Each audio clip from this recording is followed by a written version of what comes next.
So I'm going to talk about this book that I did not finish. And because it is over 20 years old at this point, I'm going to go ahead and talk all things spoilery about it.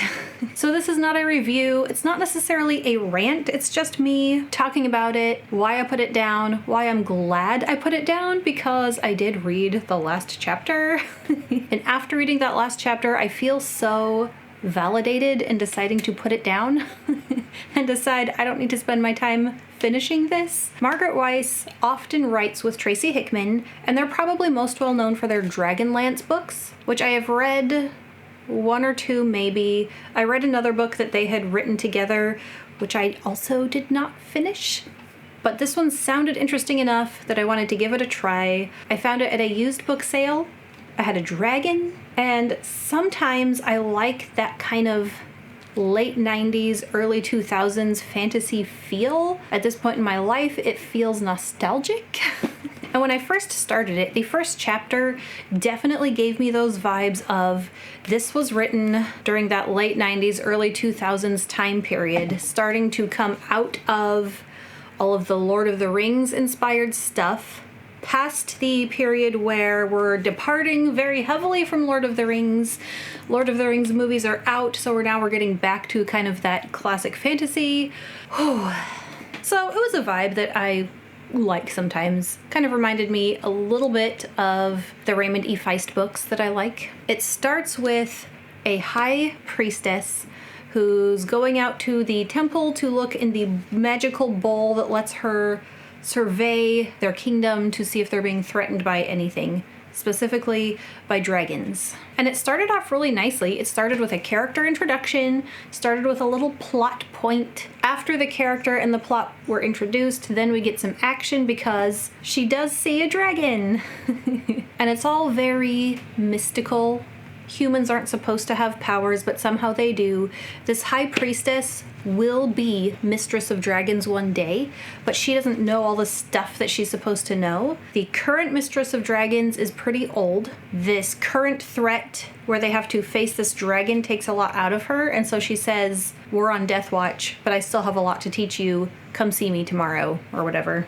So generally, when the current Mistress of Dragons is on her deathbed and dying, not until then does she pass her knowledge to the next high priestess, who will become mistress. And then this whole, society of priestesses is all women. There's kind of a big point made of how many of them are virgins. And then they have this breeding program, and they, derogatorily call the women chosen to breed cows, because their only purpose there is to be visited by men who are chosen in a very picky fashion, like they have to have done some brave deed or something. It doesn't even matter if they're married, wives and children of their own. If they get chosen, they get to come in and breed with these priestesses. And then boy children are given away to families who want a child.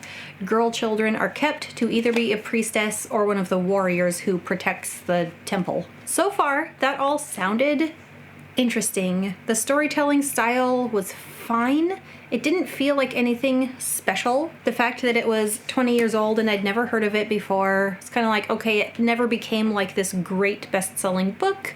Okay, that's fine. And we switch perspectives to the dragons themselves and quickly discover that things aren't what they seem from the temple's point of view. So when we start seeing from the priestesses, dragons are like this evil enemy to keep away. As soon as we get to the dragons and everything from their point of view is different, and these humans that we started the story with are so deceived and wrong, and it's like, oh, okay, a twist. This seems really interesting. I like where this is going. This could cause a lot of tension and drama later. And then we switch from those dragons to another kingdom where a dragon in human form has gone to get the king's help to sneak into where the temple of humans is with the high priestesses. And once the dragon in human form and king leave to go on their quest, at that point I was kind of like, it's not really getting more interesting. I don't know where this is going to go. I started to feel like everything that was interesting at the beginning was not really going anywhere. I don't know. I guess my main complaint is that I was starting to get bored. None of the conflict was enough. I don't even know. It's a little hard to pinpoint why I was just like, I'm done with this. I think it just wasn't gripping me enough, and I have so many other books waiting to be read. I was like, I just want to know how it ends, and then I'll read the next book on my shelf. So then I skipped to the last chapter, and oh man, I am glad I just skipped ahead. So much must have happened. It seems like they kidnapped the High Priestess. The last chapter starts with the High Priestess dying in the arms of her warrior lover, who was a woman. You know, they're a society of women. And her lover had found her just as she had given birth to twins. And it's very bloody and gross. And I was like, okay, the main character died in childbirth. I'm glad I just skipped everything. But then one of the babies is full-on human and was the child of the king who had been going there with the human and dragon form. The king who was married and had children. And when he got there, apparently was compelled against his will to lie with her and impregnate her. That part wasn't very clear because if you had read through, you would have known how that went down, I guess. But then the other baby, the other twin, is half human, and the bottom half of the baby is a dragon. And so somehow this other human and dragon form, not the one we started with, had also come in and been... I don't know if he was also compelled to lie with the High Priestess or if that was his choice and he was just trying to get in there and do his thing. And so two men basically have relations with the High Priestess against her will. She gets pregnant from both of them. There's some sort of conflict where there's like this big fight. That part wasn't in the last chapter. It had already happened. There's dead bodies everywhere. The woman who was there for the birth and helped birth the children saw that one of them was not fully human, and so she ran off to tell all the villagers who are coming with pitchforks to attack and kill this demon, as they're calling it. So the two twin boys get split up. The human baby gets sent to a wet nurse and then will be raised as a royal prince, I guess, with the king who impregnated the High Priestess. And then the half-dragon is given to the High Priestess's lover to escape with and go hide and try to protect and raise him. And it was all just very, like, bloody and twisted and weird.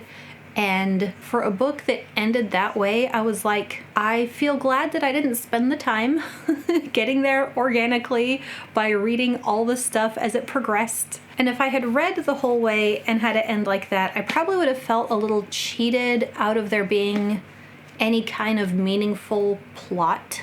Like, the plot is High Priestess becomes Mistress of Dragons, gets pregnant against her will, and then dies at the end. Are they heading towards some sort of war between the two kingdoms, where the priestesses are and the other kingdom that we started with? What's the dragon's place in all that? They weren't there in the last chapter, so I don't know. I don't know. Sometimes I like to take a risk on an older book. At this point, 20 years, I guess, counts as an older book. It's from 2003.